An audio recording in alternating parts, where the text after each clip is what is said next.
Père, nous bénissons ton nom pour le bonheur que tu nous donnes de t'appartenir, de pouvoir t'appeler Papa, sachant que tu es réellement notre Père, parce que telle est ta volonté. Nous n'avons pas mérité quoi que ce soit, mais seulement tu nous as fait grâce. Alors, dans le nom de Jésus, nous te demandons de conduire ce moment, d'éclairer nos cœurs et nos esprits, que nous puissions comprendre non seulement ta parole, que nous puissions aussi comprendre notre position dans ce monde et devant toi.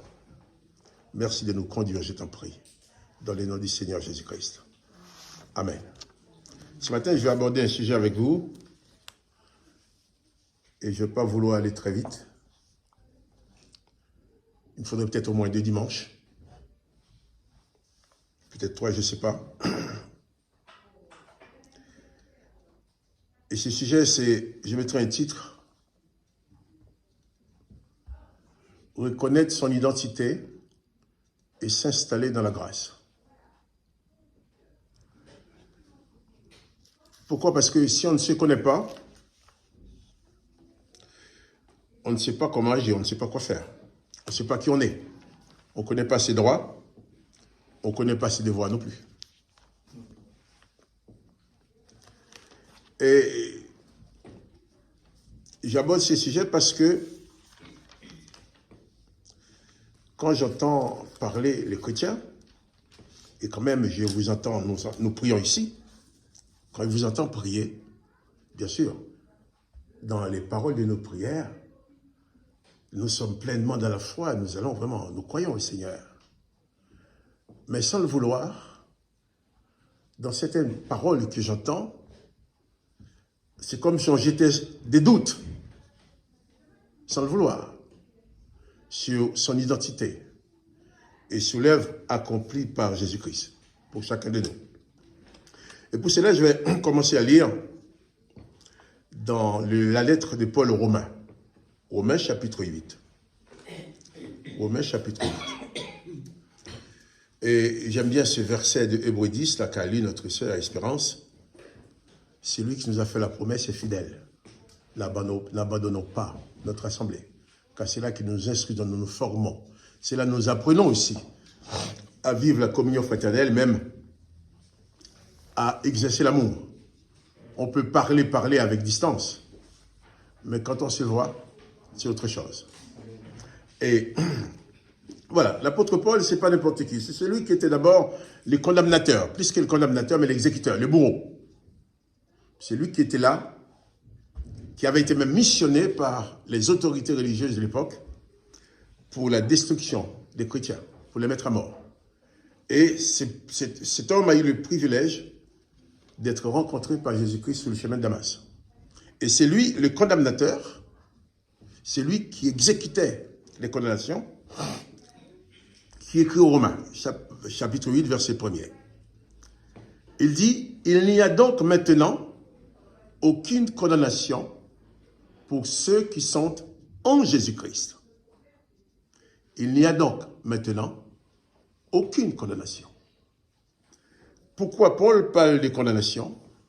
Parce qu'il savait bien qu'avant la venue de Jésus-Christ sur la terre, avant l'œuvre de Jésus-Christ, que nous avons chanté, et le monde entier était sous la condamnation, une condamnation implacable, irréversible, que personne ne pouvait changer. Et bien entendu, beaucoup des événements se sont produits pour faire dire aux humains qu'ils méritaient bien cette condamnation. Et d'ailleurs, c'est ce qu'ils font les religions encore aujourd'hui. Les religions s'appliquent à nous dire que nous sommes condamnés à cause de nos péchés, nous sommes responsables. Évidemment, lorsque nous péchons, nous sommes responsables de nos péchés. Mais ce que je voudrais vous amener à comprendre, c'est que ce ne sont pas vos péchés qui a produit la condamnation. La condamnation était sur vos vies avant même que vous soyez nés. La terre sur laquelle nous vivons a été maudite avant que nous arrivions. C'est ni toi ni moi, aucun de nous n'a apporté la malédiction sur la terre.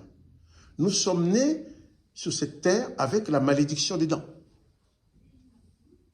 Et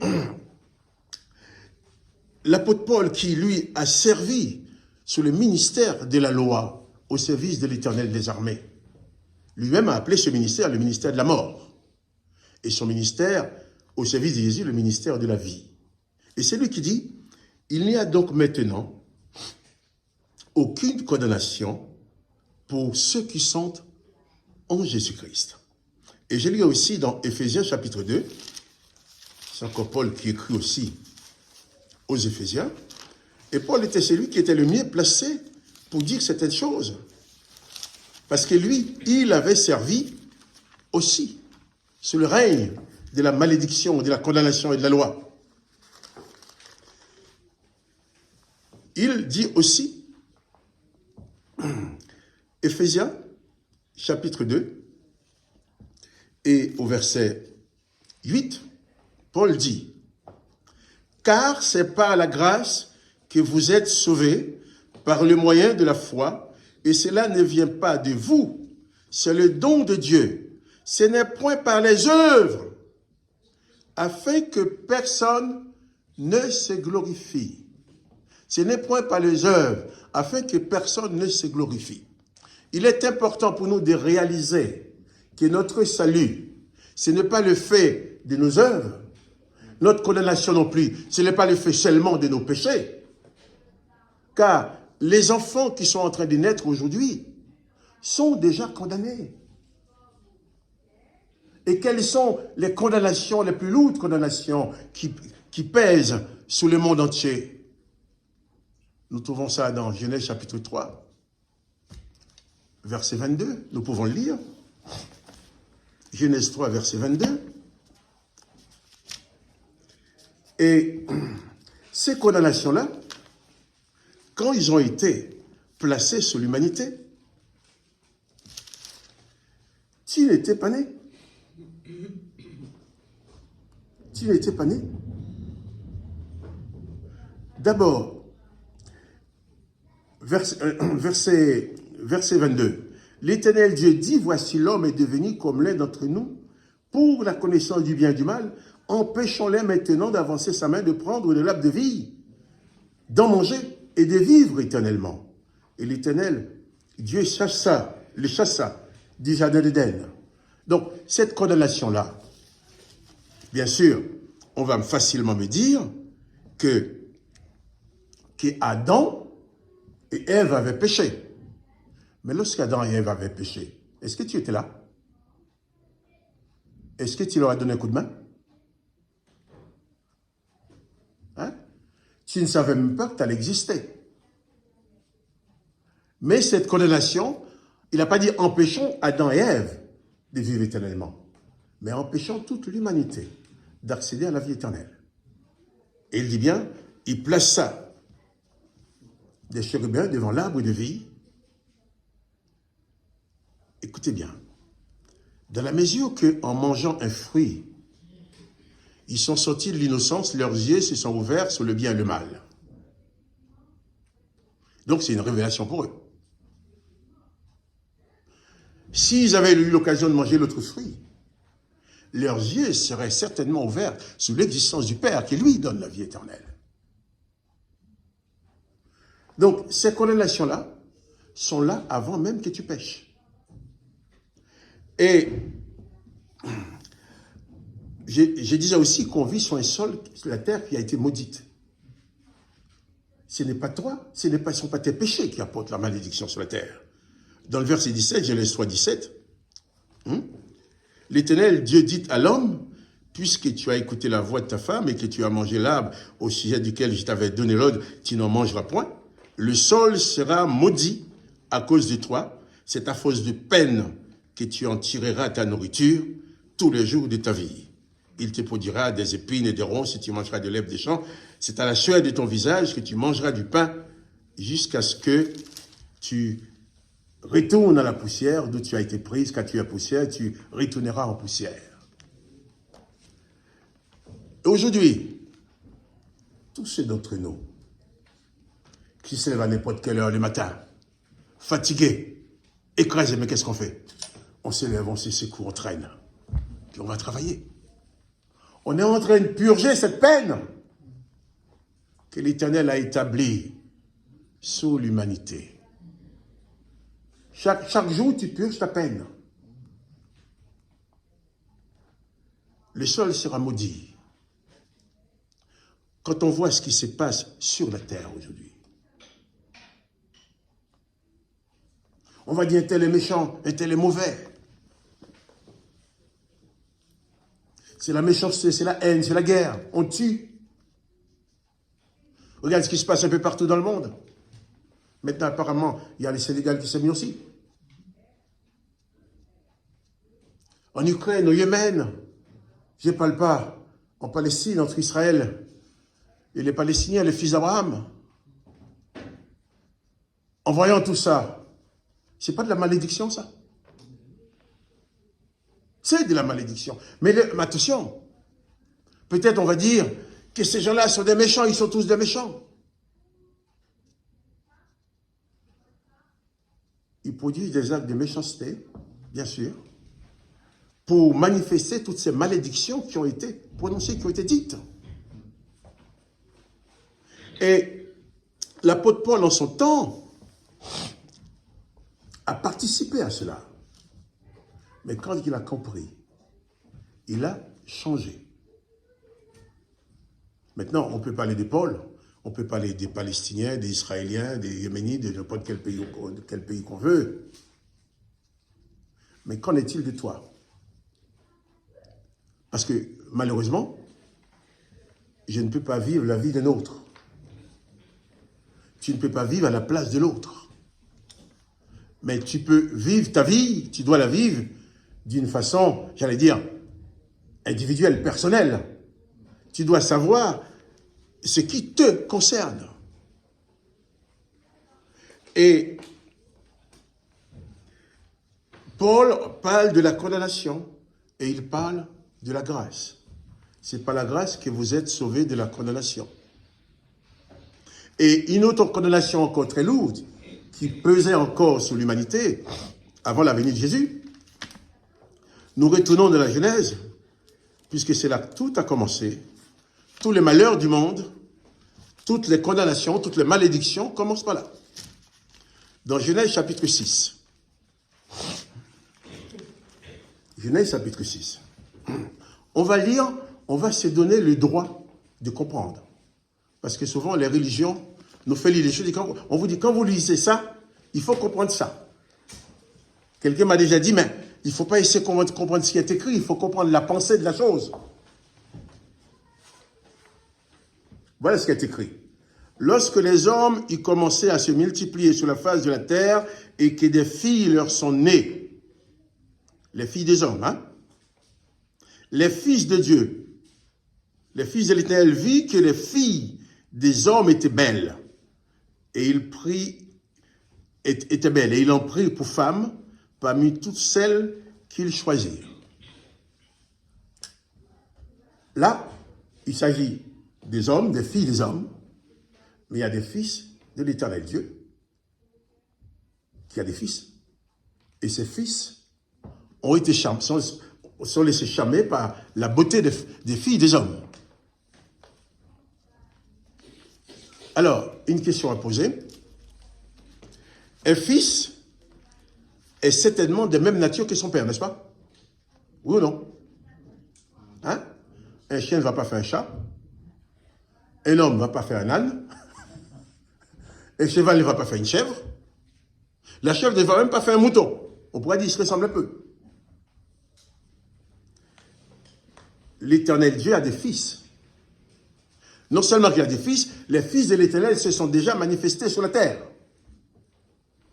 Il ne nous a pas dit le nombre de fils, mais non seulement il a des fils, ces fils-là ont une dimension humaine au point de venir coucher, avoir des relations sexuelles avec les filles des hommes. Il est dit,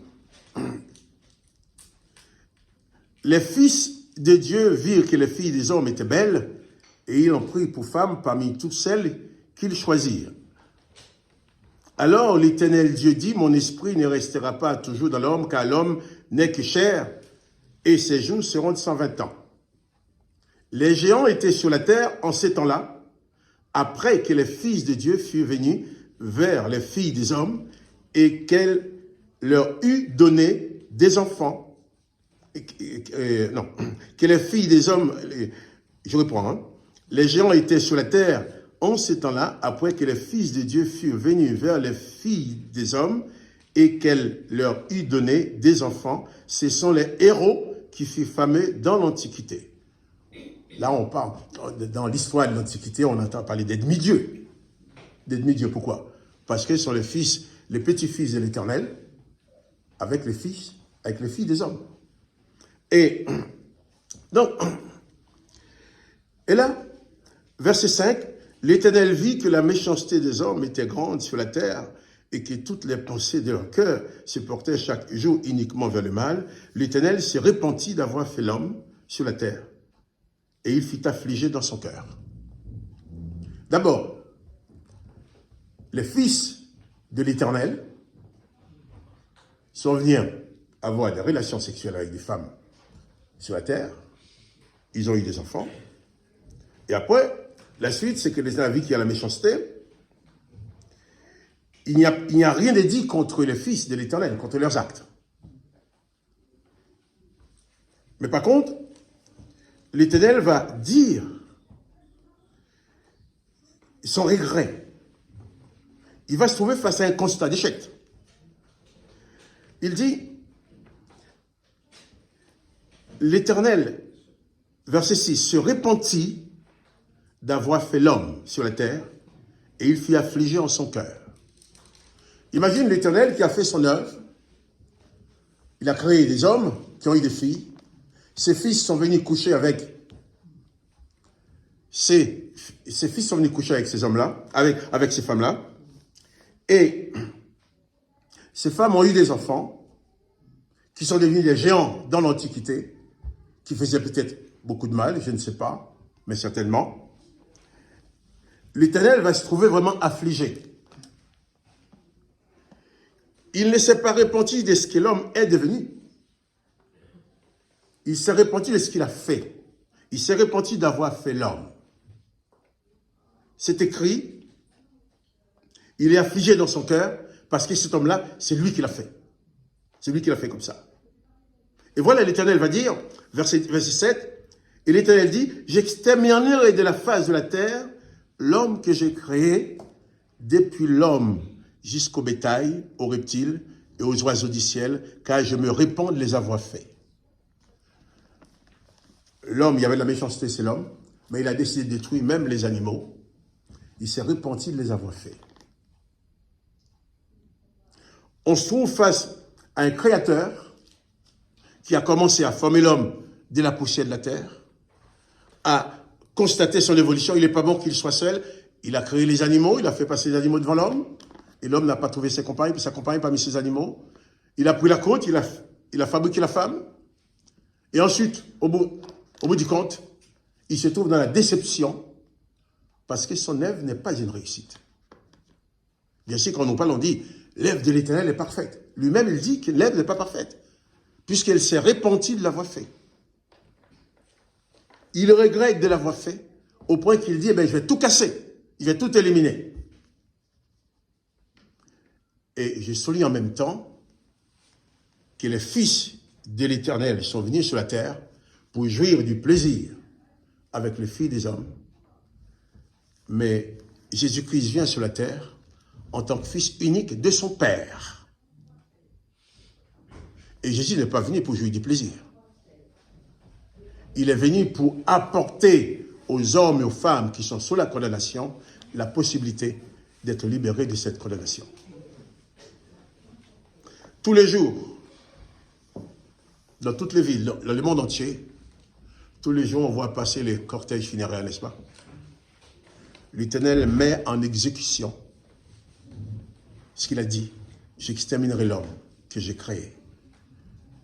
Depuis les hommes jusqu'aux animaux, vous me direz les animaux, les hommes c'est ça, je les détruis pour les manger. Mais Quelle est ta place dans tout ça? Quelle est ma place? Quelle est notre place? Je suis né étant déjà condamné. Exclusion à la vie éternelle et condamné à mort physiquement, à mourir physiquement. Et quand on est sur une terre qui est maudite, on est né sous la condamnation, on ne peut que produire les œuvres qui correspondent à sa nature. Voilà pourquoi l'être humain va commencer à pécher pour qu'on puisse se dire plus tard, tu es condamné à cause de tes péchés. Non.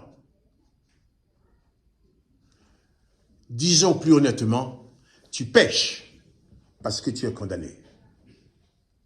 L'esprit de la condamnation est déjà sur toi. Un enfant, 1 an, 2 ans, 3 ans, as-tu besoin de lui apprendre à rendre le coup? Il faut apprendre aux enfants, il faut taper ton frère. L'enfant qui va décider, il n'est pas content, il va frapper l'autre. Est-ce qu'on a besoin de lui apprendre ça? C'est dans sa nature. L'enfant qui va mentir pour s'échapper d'une situation, est-ce que c'est pas probablement qui dit, quand il fait quelque chose, il faut mentir? On lui a appris ça? On ne lui a pas appris. C'est naturel en lui. Il fait partie d'une création imparfaite, dont même celui qui l'a formé de la boue s'est repenti de l'avoir fait. Comment pourrais-tu être autrement? Ceci dit, je ne veux pas dire que tu n'es pas responsable de tes actes. Mais je voudrais mettre la lumière sur le fait que tu n'es pas condamné à cause de tes péchés. Tu es condamné avant d'avoir péché. Et avec tes péchés, tu t'installes dans cette condamnation, comme si on pourrait te dire facilement, tu l'as mérité, c'est à cause de toi. Alors, comme l'Éternel a dit à Adam, à cause de toi, la terre sera maudite. Mais si nous examinons la situation d'Adam, Adam et Ève étaient dans l'innocence. Ils ne savaient pas faire la différence entre le bien et le mal. Quelqu'un qui ne sait pas faire la différence entre le bien et le mal, est-ce qu'on doit le condamner parce qu'il a fait le mal? Un enfant de 2 ans, même un enfant de 5 ans, qui commet un acte, même la loi des hommes ne le met pas en prison. Il n'est pas responsable. Il y a même des adultes qui font des choses mauvaises. Quand on découvre qu'ils n'ont pas leur tête, qu'ils n'ont pas leur capacité de comprendre et de maîtriser les choses, qu'est-ce qu'on fait? Est-ce qu'on les met en prison? On les soigne. Mais Adam et Ève n'ont pas eu cette justice-là. Ce n'est qu'après avoir mangé de ces fruits qu'ils ont accédé à la connaissance du bien et du mal. Mais ils ont été condamnés parce que non seulement eux ils ont été condamnés, nous aussi.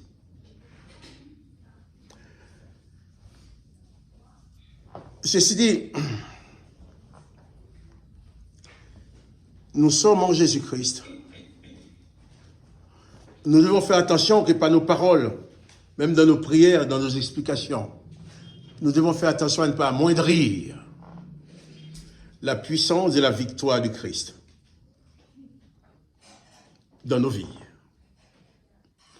Parce que Jésus est venu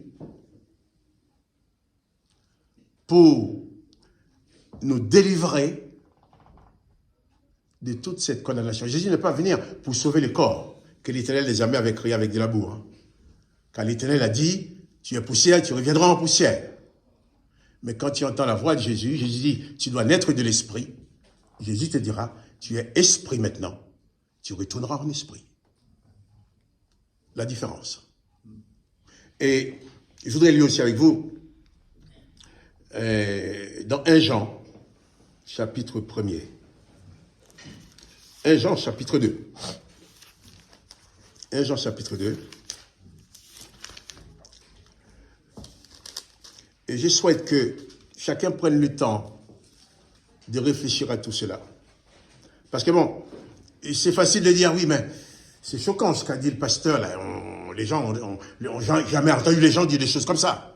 Non, il ne faut pas vous amuser à être choqué. Il faut vous donner le droit de lire les textes, de réfléchir et de comprendre.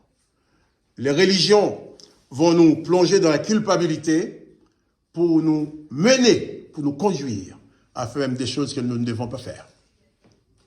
Mais les écrits sont là pour nous éclairer. 1 Jean chapitre 2. Voilà.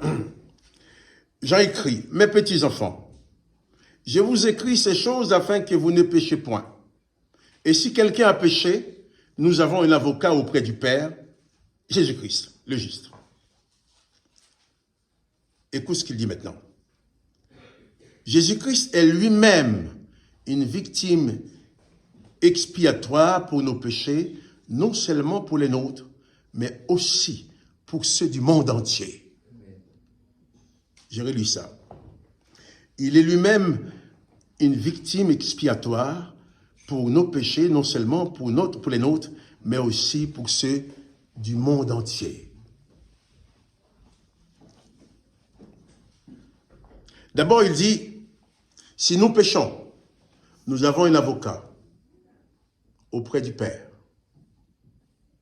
Et sachant, il va être aussi important de comprendre que quand Jésus vient sur la terre d'Israël, où le peuple de l'Éternel servait leur Dieu, ce peuple-là ne pouvait pas supporter la présence de Jésus. Parce que Jésus venait vraiment établir un règne qui est à l'encontre de ce règne de l'Éternel des armées, de la loi et de la condamnation.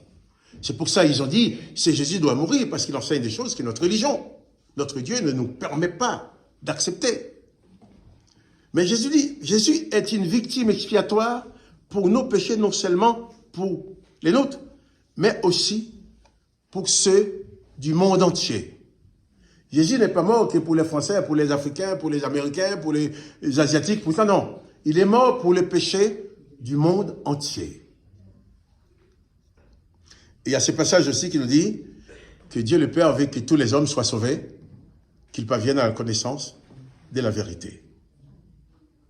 Ce qui va m'amener à vous dire que Jésus a pardonné tous les péchés du monde entier. De même que la condamnation de Yahvé, de l'Éternel des armées, est répandue sur le monde entier, de même, la puissance du pardon, la puissance de la grâce est étendue sur le monde entier. Vous allez me dire seulement, et ceux qui ne veulent pas croire en Jésus? Et il dit quoi? Et tu seras sauvé. Et ceux qui ne veulent pas croire en Jésus? Peut-être tu vas t'inquiéter, il y a telle personne qui meurt, cette personne-là, il ne venait pas dans notre église, il ne priait pas avec nous, il n'était pas dans l'évangile. Est-ce que cette personne est sauvée? Je préfère vous dire, je ne suis pas qualifié à vous donner la réponse, mais je vous dirai plutôt,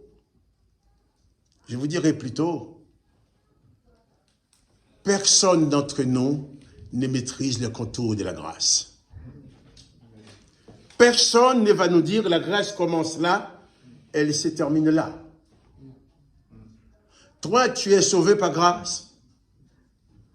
Tous les autres peuvent aussi être sauvés par grâce. Je ne dis pas qu'il faut dire, bon, de toute façon, je suis sauvé, je vais faire n'importe quoi. Non, au contraire. Toi, qui as reçu Jésus dans ton cœur, tu dois être la lumière, le flambeau. Tu dois être celui qui éclaire. Par tes paroles, par tes gestes, par tes comportements. Mais n'oublions surtout pas que Jésus-Christ est mort pour les péchés du monde entier. Tu vas me dire, oui, mais ceux qui sont en train de massacrer des centaines de personnes, ceux qui sont en train de tuer, ceux qui sont en train de faire ci, sont-ils sauvés? Je vais vous répondre humblement, je ne maîtrise pas le contour de la grâce.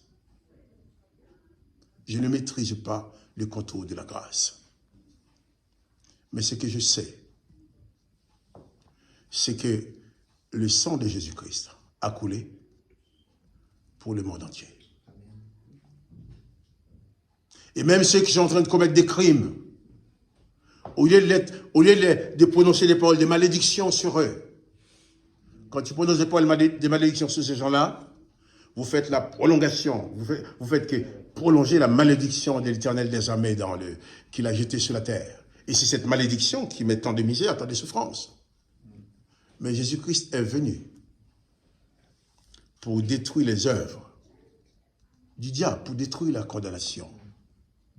Et à toutes ces paroles de condamnation, Jésus en apporte la réponse. On en parlera dimanche prochain.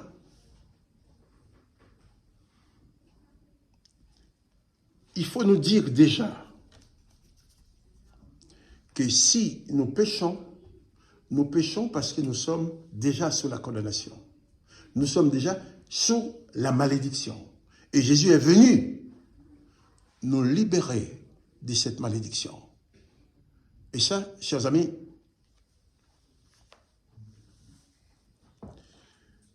lorsque nous prions, lorsque nous parlons,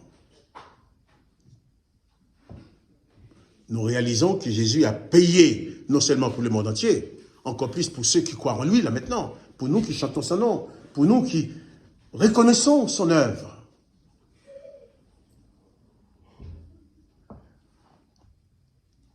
Tu dois apprendre à t'installer de la position que Jésus-Christ t'a mise. Si nous, j'irai aussi on reviendra sur ce texte dimanche, mais lisons 1 Jean chapitre 3, verset 1 Jean chapitre 3. Verset 1er. Voyez quel amour le Père a témoigné pour que nous soyons appelés enfants de Dieu. Et nous le sommes. Si le monde ne nous connaît pas, c'est qu'il ne l'a pas connu. Bien-aimés, nous sommes maintenant enfants de Dieu. Et ce que nous serons n'a pas encore été manifesté. Mais nous savons, lorsque cela sera manifesté, nous serons semblables à lui, parce que nous le verrons tel qu'il est. Comprenons bien. Il y a ces deux passages. Il y a un passage dans l'Ancien Testament où il est question des fils de l'Éternel Dieu qui sont venus sur la terre.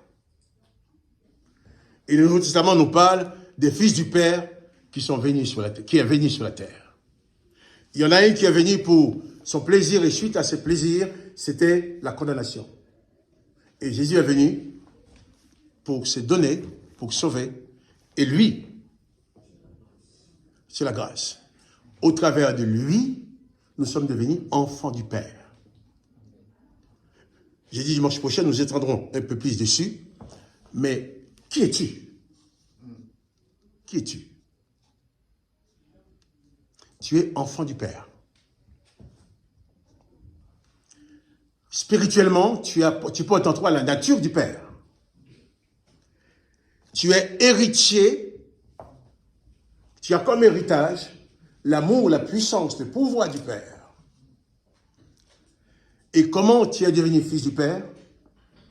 Par la grâce que le Père a manifestée en Jésus-Christ. Donc, lorsqu'il me présente devant mon papa, moi, je ne vois pas mon fils se présenter devant moi. Papa, tu sais, je suis vraiment minable. Je suis mauvais, je ne suis pas bon, je ne me nourris rien du tout. Mais tu peux me donner une petite pomme de terre à manger, s'il te plaît?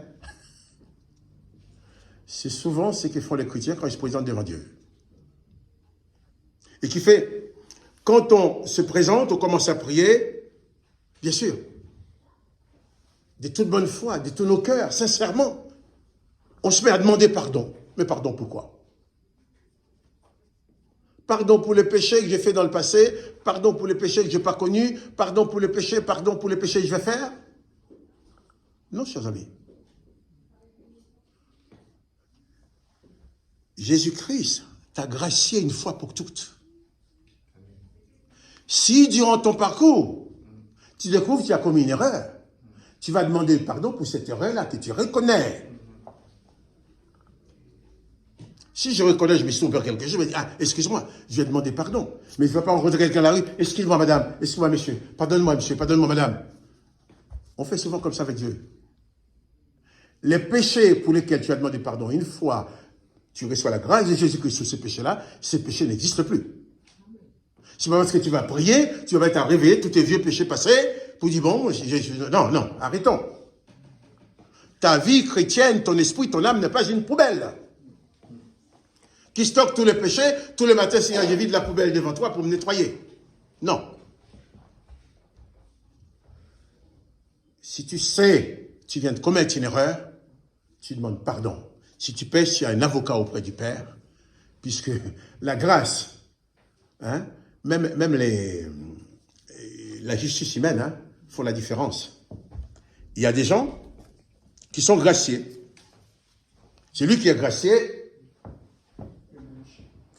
il n'a plus de problème avec cette faute pour laquelle il a été gracié. Mais il y en a qui ne sont pas graciés. Qu'on dit, madame, monsieur, je te condamne à 2 ans de prison avec sursis. Ah. Vous savez ce qu'il a dit? Ça veut dire quand c'est avec sursis? Tu ne vas pas aller en prison, mais on est sous ton dos. Tu fais un faux pas, tu retournes en tôle. Et j'ai l'impression que les chrétiens considèrent souvent les pardons, la grâce comme ça. Non. Le Seigneur, il ne te donne pas un sursis. Pour dire maintenant, je t'ai gracié, tu pardonnes, au moins il ne faut pas tirer en enfer. Vous n'êtes pas des chrétiens en sursis. Vous êtes des hommes et des femmes qui sont pleinement graciés. Il n'y a plus aucune condamnation pour le dire. Il y a donc maintenant, avant il y en avait, mais maintenant il n'y a plus aucune condamnation sur ta vie. Donc quand tu te présentes devant ton Père, si tu sens que tes pieds sont sales, tu laves tes pieds, bien sûr. Si tu sens que tu viens de commettre une erreur, c'est « Oh Seigneur, écoute, voilà ce que je fais, je te demande pardon. » Mais je ne vais pas dire « Seigneur, je viens de commettre une erreur ici. » Mais il y a 10 ans, j'avais fait ça, Seigneur. Il y a 15 ans, j'avais fait ça, Seigneur. Hein, pardonne-nous, pardonne-nous. Non, parce que nous, présentons, Seigneur, je ne suis pas digne, je ne mérite pas. Je ne mérite pas. Je suis un pauvre pécheur. Non, tu n'es plus un pauvre pécheur. Tu fus un pauvre pécheur. Quand tu te présentes en tant que pauvre pécheur, Satan et les démons se frottent les mains. Celui-là, il dit, ah, celui-là, je les tiens encore. Parce que chaque jour, il va le ramener dans son passé pour le culpabiliser. Vous savez, moi, il n'y a pas un jour de ma vie qui passe sans que je ne retourne dans mon passé. Mais je ne retourne jamais dans mon passé pour voir mes péchés. Je retourne dans mon passé pour voir ce que Jésus a fait dans ma vie. Des fois, j'arrive, j'ouvre la porte de ma maison pour entrer et dire, oh, ouais, j'ai dit gloire à Dieu. J'ai une maison. Puisqu'il fait un temps, j'étais dehors dans Paris. Je n'avais pas de maison. Je monte dans ma voiture pour aller quelque part. Ah, j'ai une bonne voiture. Je dis, ah, j'ai dit gloire à Dieu. Gloire à Dieu. D'ailleurs,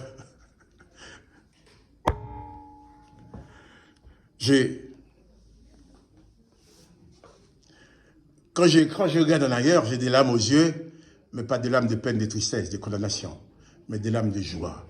Je dis, regarde où j'étais. Hein? Moi, là où je suis né, là où j'ai été élevé, je ne pourrais pas espérer un jour avoir une voiture. Il ne faut même pas penser ça. Ça ne pourrait pas monter dans mes pensées. Ce serait vraiment du rêve ou de l'utopie. J'avais du mal, quelque part. Quelquefois, mon père avait du mal à avoir un cheval. Quand je retourne en arrière, je pense au moment où ma vie était en danger. Il y a des gens qui voulaient me tuer. Mais suivant, je dis gloire à Dieu. Quand même, je suis en train de mettre une paire de chaussures à mes pieds. Souvent, je regarde ma paire, je dis gloire à Dieu, j'ai une paire de chaussures. Pourquoi? Moi, j'ai été élevé pieds nus. Ce qui protégeait mes pieds, c'était la grosse couche de cône qu'il y avait sur les pieds. Je marchais sur les épines. C'était dur, ça ne perçait pas.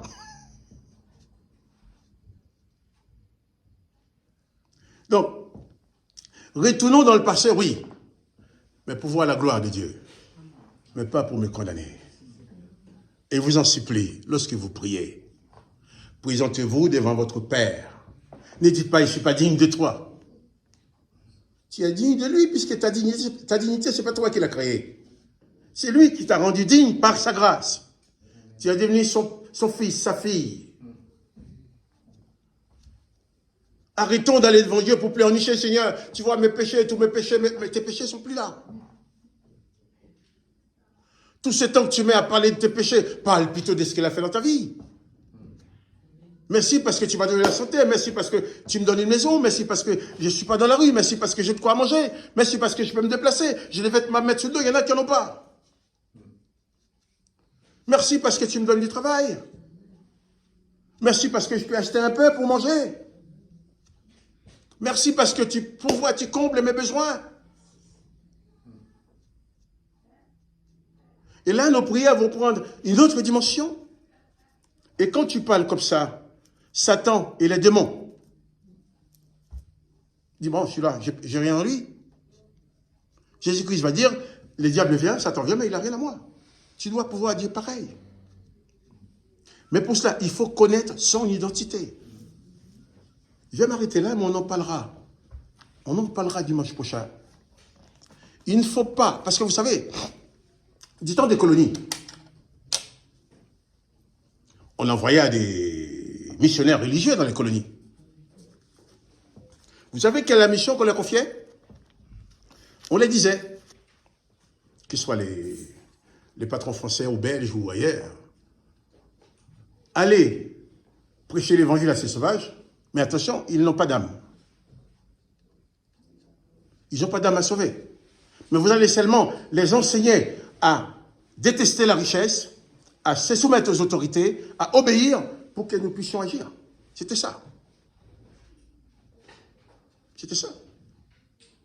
Et les noblesse disaient au clergé, votre mission, ce n'est pas une question de salut des âmes, c'est d'apprendre au peuple la soumission, qu'ils soient des bons ouvriers et qu'on n'ait pas de problème avec eux. Et ça demeure aujourd'hui, quand on nous prêche l'évangile, on passe la majeure partie de la prédication à nous dire que nous sommes coupables.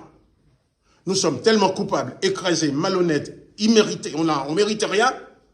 Après une minute, on dit, Dieu vous a fait grâce. Alors, la petite grâce qu'on te présente est tellement faible que tous les jours, ils disent, Seigneur, mes péchés, mes péchés, mes péchés. Non, tout le matin, dit, Seigneur, plutôt ta grâce, ta grâce.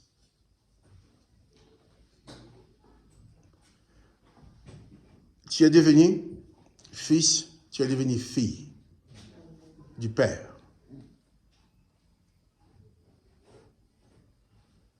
Et nous avons lu tout à l'heure l'Ancien Testament, lorsque les fils de l'Éternel, sont venus sur la terre, c'était pour jouir du plaisir avec les filles des hommes. Et après, c'était la catastrophe.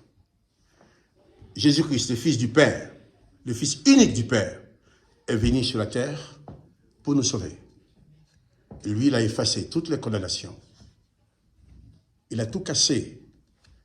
Quand il a tout cassé, il a cassé toutes les condamnations qui étaient là. Au point que, dans un pays où la vengeance était la règle, en mourant sur la croix, qu'a fait Jésus? Il a proclamé sa grâce sur ceux qui l'ont tué. Père, pardonne-leur, car ils ne savent pas ce qu'ils font.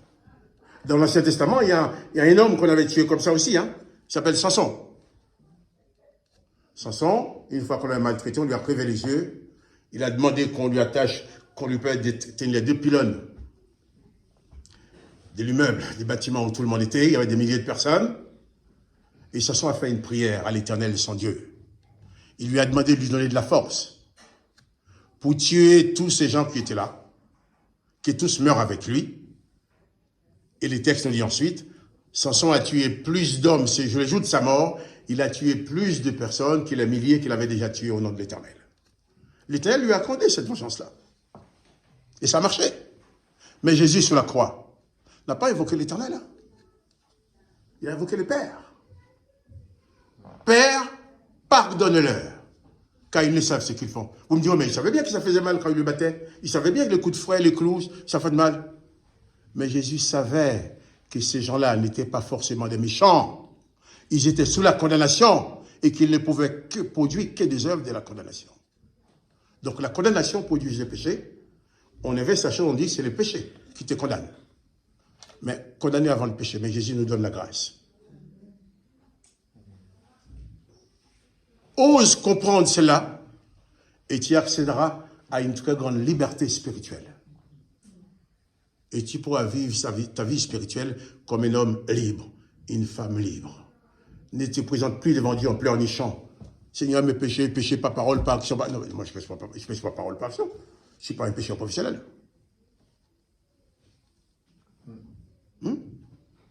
Je glorifie Dieu par parole, je glorifie Dieu par mes pensées, dans mes pensées, par action, oui. Mais je ne suis pas là pour me présenter devant Dieu, mais salir au maximum pour qu'il puisse être lavé. Non. Ça me fait penser à Pierre quand j'ai dit à Pierre, si je ne lave pas les pieds, tu ne seras pas avec moi. Pierre, Seigneur, non. Ah ben ça, lave-moi la tête, les mains, lave-moi complètement. Et il va dire, non mais non Pierre, tu es déjà propre, tu n'as qu'à te laver les pieds. Parce que tes pieds prennent de la poussière. Si tout ton parcours, tu commets une erreur, demande pardon pour ton erreur qu'il vient de commettre. Mais ne globalise pas tous tes péchés qui ont existé dans le monde pour le mettre sous ton dos. Comme si tu étais la personne la plus mauvaise au point de ne pas être digne. Jésus ne nous a pas demandé d'être digne. Il a demandé de prier en son nom. C'est qu'il a demandé au Père en mon nom. Père, je viens devant toi au nom de Jésus. Bon, je viens devant le Père au nom de Jésus. Je suis parfaitement digne. Parce que Jésus m'a donné sa dignité. Que le nom du Père soit béni. Je prie vraiment que nous parvenions à comprendre cela. Ce qui va nous permettre aussi de ne jamais prononcer aucune condamnation sur personne, quel que soit l'acte commis par cette personne-là. Parce que cette personne-là aussi, Jésus-Christ est mort pour ses péchés. Nous n'avons pas à le juger, le condamner, à prédire des choses. Parce que, comme j'ai dit, nous ne maîtrisons pas les contours de la grâce. Même ceux qui ont massacré Jésus, qui l'ont assassiné, Jésus a pardonné, mais le reste. Laissons le Père d'être Père, laissons Dieu le Père d'être Dieu le Père, laissons Jésus-Christ d'être le Sauveur. Nous soyons des simples disciples de Jésus et ne dépassons pas nos limites. Que le nom du Père soit béni, que le nom de Jésus-Christ soit béni, que chacun de nous soit béni. Père, j'élève mon âme vers toi, nous élevons nos âmes vers toi pour te dire merci. Et je te demande vraiment par ton Saint-Esprit, comme tu as fait pour tes disciples, de nous ouvrir l'esprit afin que nous puissions comprendre vraiment les messages de ton évangile, les dimensions de ta grâce. Et que nous puissions nous comporter comme des personnes qui sont réellement graciées. Que nous puissions croire à la puissance de la grâce. Afin que nous ne nous placions plus sous la condamnation et que nous ne condamnions plus les autres non plus. Alors merci de nous accorder cela par ta grâce, Papa, dans le nom de Jésus-Christ. Amen.